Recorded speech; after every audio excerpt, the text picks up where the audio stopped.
personally, I know Andrew's going to stay on top of the live shopping and how that continues to blend, because that's almost an everyday conversation we have.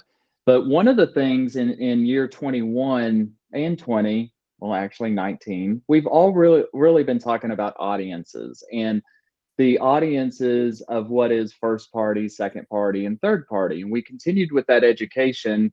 All three of us, plus a ton of our staff, have continued that education of what is first party, what is second party, what is third party. Now that we understand that and we feel like we've taught marketers that, and our internal staff and clients, Laney, how do you see audiences playing in a role for FY22? Big picture, the concept of audiences and who we're targeting touches every campaign that we're doing, from every type of work we're doing, from developing personas to show off and to influence creative, to actually where we're targeting our media. But really today, the audiences start with first party data. And it's that consumer buying data where we can do deep dives into our clients' data warehouses and understand, who are actually the people that make the best purchases, and get really granular in those descriptions. And, we have a client, it's not an e-commerce client, it's a brand direct to consumer client. And we've been able to drill down and know that their prime customer that they generate the most revenue from is single moms. And when we look back and discover why it's that way, it's because their audience and their marketing and what we're talking to really targets single moms.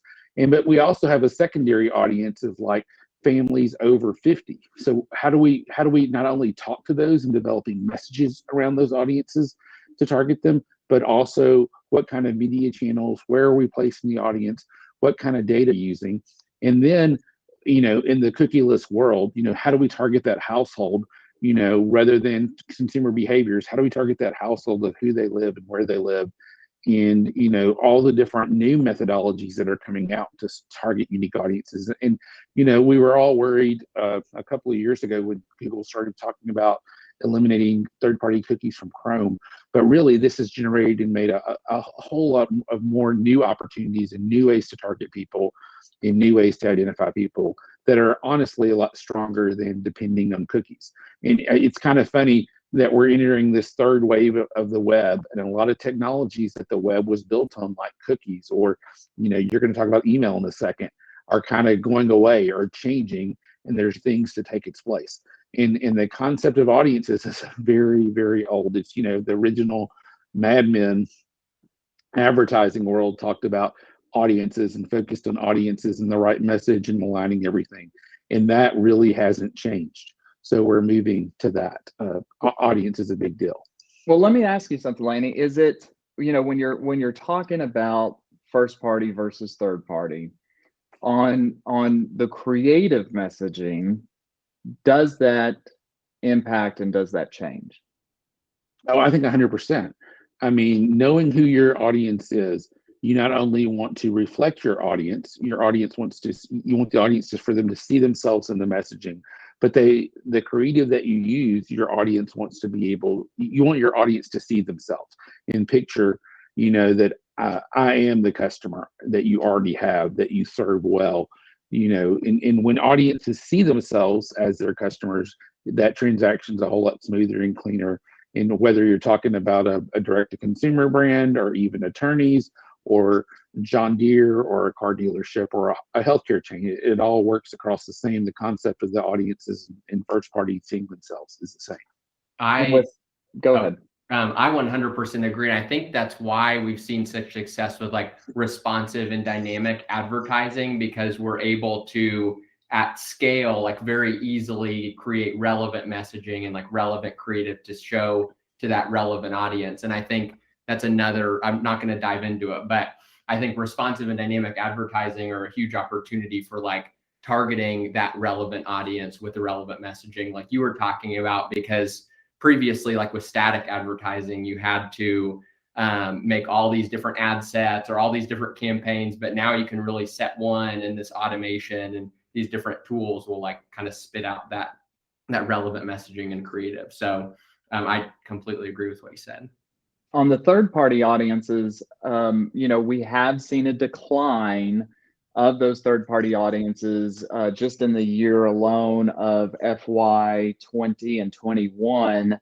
The available third party data assets globally, this is global, went from about 560,000 and now we got about 62,000. That may sound like a big, huge jump, and it is if you break it down. But if you really look at the data, some of that data in third party audiences were pretty scary.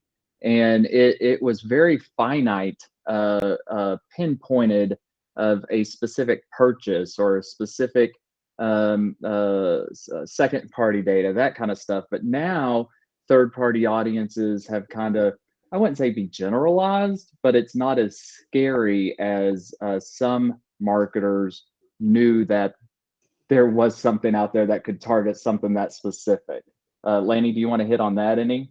I think anytime when we're talking to a new client, we talk about the depth of knowledge and data that we have about an audience and how we can target it. The client is, oh, that's scary. I think both of you guys have heard that, and that's their first reaction to that. And part of it is how you use that in message.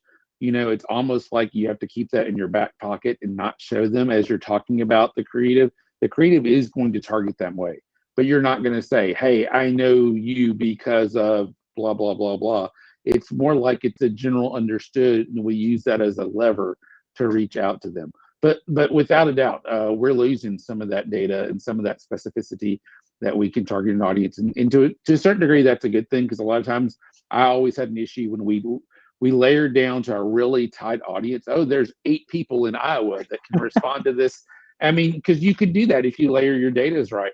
And that doesn't work. An audience is not that tight. Your buyer is in general, unless you're doing account-based marketing, is more than just 8 people in Iowa.